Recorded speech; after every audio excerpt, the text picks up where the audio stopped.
అనుకున్నా మైట్ అటు వెళ్ళిపోయింది. వంశీ గారిని మాట్లాడవలసిందిగా రిక్వెస్ట్ చేస్తున్నాం అండి. అంటే అటు పాస్ చేశారు సార్, అటు పాస్ చేశారు. నేను చెప్పాను ఇంకి పింకి పాంకి ఏమైనా ఆడదాం అంటారా? ఓకే. రాజుగారు వెనకాల నుంచి చెప్తున్నారు హరీష్ కొంచెం తక్కువ మాట్లాడని. నేను అన్న ఎవరితో ఏం మాట్లాడుతున్నాం అన్న. 2014 అంటే అక్కడి నుంచి 10 ఏళ్ళ వరకు మాట్లాడను. జస్ట్ ఒక ఇన్సిడెంట్ చెప్తున్నా. 2014లో అనిల్ ఫస్ట్ టైం ఎస్విసికి వచ్చాడు. నేను అప్పుడు సుబ్రహ్మణ్య ఫర్ సేల్ సినిమా తీస్తుంటే తను సాయి తేజ్తో మళ్ళీ నెక్స్ట్ సినిమా కోసం వచ్చాడు. సుప్రీం సినిమా డిస్కషన్ జరుగుతున్నాయి. రాజుగారు నాకు లంచ్ టైంలో, రాజుగారు ఆఫీసు ఒక హాస్టల్లో ఉండేది. పైన వార్డెన్ ఉన్నట్టుగా రాజుగారు ఉండేవాళ్ళు. లంచ్ అందరికీ ఒకటే టైంకి అక్కడ పెట్టేవాళ్ళు. ఆ లంచ్ టైంలో నేను అనిల్ కలిసినప్పుడు అనిల్ పటాస్ డైరెక్టర్ అనగానే అనిల్ని కంగ్రాచులేట్ చెప్పగానే అనిల్ కరెక్ట్గా పదం గుర్తులేదు. ఎవరు పోలీస్ సినిమా తీసినా మీదే రిఫరెన్స్ ఉంటుందన్నా లేదా మీదే ఇన్స్పిరేషన్ ఉంటుందన్న ఏదో అన్నాడు వర్డ్, నాకు కరెక్ట్గా గుర్తులేదు. ఇన్స్పిరేషన్ అనే వర్డ్ కనుక నిజమైతే అప్పుడు నేను విన్నది అనిల్ ఇవాళ ఎంత పెద్ద సక్సెస్ ఇచ్చాడంటే ఆ సక్సెస్ నాకు ఇన్స్పిరేషన్. నేను పండగ పేరెంట్స్తో ఉన్నాను. మార్నింగ్ షో సినిమా చూడలేదు. టాక్ రాగానే మెసేజ్ పెట్టాను అనిల్కి.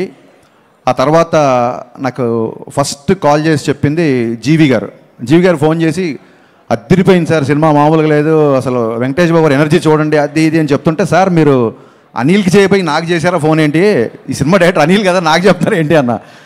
లేదు సార్ ఒక ఇంపార్టెంట్ విషయం మీకు చెప్దామన్నారు. అనిల్ నీకు మొన్న అనిల్తో షేర్ చేసుకున్నాను సార్. అది ఓటీటీ కంటెంట్ అవ్వచ్చు, లేకపోతే ప్యారల్గా వస్తున్న డిఫరెంట్ జోనర్స్ అవ్వచ్చు, ఇప్పుడు వస్తున్న డైరెక్టర్స్ కొత్త యూనివర్స్ ఎక్స్ప్లోర్ చేయడం అవ్వచ్చు, రకరకాల సినిమాలు వస్తున్నప్పుడు ఫిల్మ్ మేకర్స్కి నిజంగా క్వశ్చన్ మార్క్, ఎలాంటి సినిమా తీయాలి అనే క్వశ్చన్ మార్క్ చాలామందికి ఉంది. ఇదంతా జీవి చెప్పాడు నాకు, ఐడియల్ బ్రెయిన్ జీవి చెప్పాడు ఫోన్ చేసి. అనిల్ పక్కన సినిమా ఏంటి, ఎవరు ఎలా సినిమా తీస్తున్నారు అనేది పట్టించుకోకుండా తన కోర్ స్ట్రెంగ్త్ ఏదైతే ఉందో ఆ స్ట్రెంగ్త్ నమ్ముకొని తనకు నచ్చిన సినిమానే తీశాడు. అందుకే ఇంత పెద్ద హిట్ అయింది సార్. హరీష్ గారు ఎప్పుడు మీ స్ట్రెంగ్త్ వదలకండి, because it's proven by Anil అని చెప్పి నాకు ఆ రోజు జీవి కాల్ చేశాడు. So cinema is all about conviction. Anil, hats off to your conviction. అంటే ఏ ఫ్యాన్స్ వార్స్ లేని హీరో ఎవరన్నా ఉన్నారంటే అది విక్టరీ వెంకటేష్ గారు. ఎందుకంటే అందరు హీరో ఫ్యాన్స్ ఆయన ఫ్యాన్స్. ఆయన ఈ సినిమాలో అంటే ఆ ఎనర్జీ ఏంటంటే మీరు చూస్తున్నారు, ప్రమోషన్స్ కానీ సినిమాలో చేసిన పద్ధతి కానీ, అంటే కాలు పని చేయకుండా ఇంకా నన్ను వదిలేయి అని చెప్పి కాలు కూడా మూలపాడే రేంజ్లో ఆయన ఈ సినిమా కష్టపడ్డారు. బాబు హ్యాట్స్ ఆఫ్.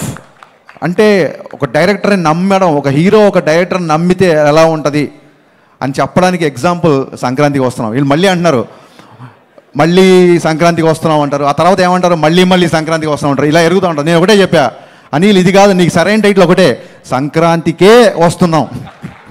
అది కరెక్ట్ టైటిల్ అనిల్కి. యాక్చువల్గా ఈ ఇద్దరిది ఎంత క్రేజీ కాంబినేషన్ అంటే ఇట్స్ ఎగ్జిబిటర్స్ ఇష్టపడే కాంబినేషన్ ఇది, డిస్ట్రిబ్యూటర్స్ ప్రేమించే కాంబినేషన్ ఇది, ప్రొడ్యూసర్స్ మెచ్చే కాంబినేషన్ ఇది, ఫైనల్గా ఆడియన్స్ అందరూ నచ్చే కాంబినేషన్ ఇది. ఇలాంటి కాంబినేషన్ నాకు తెలిసి మళ్ళీ ఎప్పుడు ఎవరి మధ్య రిపీట్ అవుతుందో నాకు తెలియదు. ఇది ఎంత పెద్ద సక్సెస్ అంటే ఈ సినిమా. సరే ఇప్పుడు మన రాజుగారు అన్నారు కాంట్రవర్సీలు వద్దు అన్నారు. సో ఎవరెవరు నోళ్ళు మూతపడ్డాయని నేను మాట్లాడను, పక్కన పెడతాను. కాకపోతే ఎవరెవరు మాట్లాడారంటే ఎప్పుడూ మాట్లాడారు మా శిరీష్ గారు మైక్ పట్టుకొని స్టార్ట్ అయిపోయారు ఈ సినిమాకి. అసలు ఇప్పటివరకు ఎప్పుడు మాట్లాడాల, నా సినిమాలప్పుడు కూడా ఎప్పుడు మాట్లాడలేదు. ఆయన మైక్తో మాట్లాడడం మొదలెట్టారు. ఒక మాట అన్నారు, హరీష్ వాళ్ళ కంపల్సరీ రావాలి నువ్వు అంటే. అంత స్పెషలే ఉందన్న, కొట్టేసారు ఆల్రెడీ పెద్ద హిట్ జరుగుతుంది అంటే. లేదు, మా కష్టాల్లో ఎవరున్నారో మా విజయాల్లో వాళ్ళు ఉండాలి, అందుకే మేము వాళ్ళని పిలుస్తున్నామని చెప్పారు. థ్యాంక్ యూ అన్న. నాకు రాజన్నకి శిరీష్ అన్నకి ఇట్స్ ప్రొడ్యూసర్ డైరెక్టర్ రిలేషన్ కాదు, it's more than that. And ఇందాక వంశీ ఈడేమో మా గబ్బర్ సింగ్ అన్న అన్నాడు, వంశీ అన్న నాకు ఒక బ్రదర్ లాంటివాడు. అక్కడ పిలవడమే వంశీ అన్న, మళ్ళీ బ్రదర్ లాంటాడు. వంశీ గారు బ్రదర్ లాంటాడు, అయితే నేను వెదర్ లాంటాడు. నేనేంటి నాకు అర్థం కాల.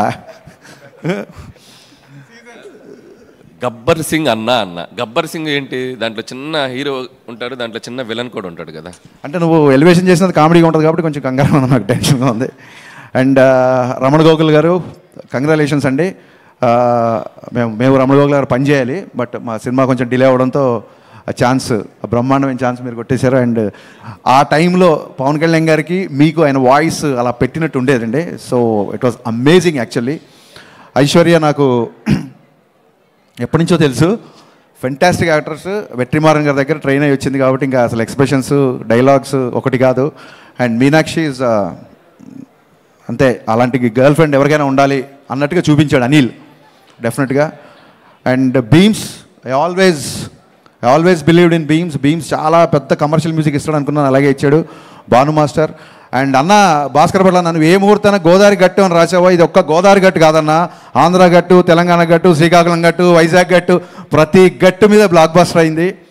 ఇలాంటి హిట్లు రాజుగారికి వచ్చిన, మైత్రి మూవీస్కి వచ్చిన, సితారా వంశీకి వచ్చిన, పీపుల్ మీడియా ఫ్యాక్టరీ విశ్వప్రసాద్ గారికి వచ్చిన, వీళ్ళందరికీ ఇలాంటి హిట్లు రావాలని మనస్ఫూర్తిగా కోరుకుంటాను. ఎందుకంటే ఈ ప్రొడ్యూసర్లు అందరూ తిరిగి మళ్ళీ ఒక 10 సినిమాలు చేస్తారు, వాళ్ళకి వచ్చిన డబ్బులన్నీ మళ్ళీ ఇండస్ట్రీలోనే పెడుతున్నారు. కాబట్టి ఇలాంటి హిట్, ఇలాంటి ప్రొడ్యూసర్ రావడం ఇది ధర్మం, న్యాయం, అందుకే యూనివర్స్ కరుణించింది. Thank you so much. నేను పేర్లు మర్చిపోయినా గుర్తు చేస్తున్నాడు, నేను మర్చిపోలేదు. So happy to be in this. వీకెండ్తో ఫినిష్ అయిపోయే సినిమాకి షీల్డ్స్ దాకా వచ్చిందంటే it's a pure team work. ఇంతకంటే ఇంకా ఏం చెప్పగలుగుతాం. So sir, I'm still in awestruck watching సంక్రాంతికి వస్తాను. ఎందుకంటే ఈ kind of, I know your energetic, I know your comedy timing, I'm huge fan of your pathos also. మీరు ఒక్కసారి కళ్ళమ్మని నీళ్ళు పెడితే ఆడియన్స్ ఏడుస్తారు. బట్ ఈ సినిమా కూడా కళ్ళమ్మని నీళ్ళు వచ్చాయి, నవ్వి కళ్ళమ్మని నీళ్ళు వచ్చాయి. ఈ ఎనర్జీ నాకు తెలిసి ఎనర్జీ ఉంటుందని, ఈ ఎనర్జీ అయితే నేను ఎక్స్పెక్ట్ చేయలేదు sir. This is a remarkable phenomenal hit in your career అని నేను బలంగా నమ్ముతున్నాను sir. Hats off. Thank you Harish గారు. అండ్ ఇప్పుడు వంశీ గారు మాట్లాడతారండి. అందరికి నమస్కారం అండి. First of all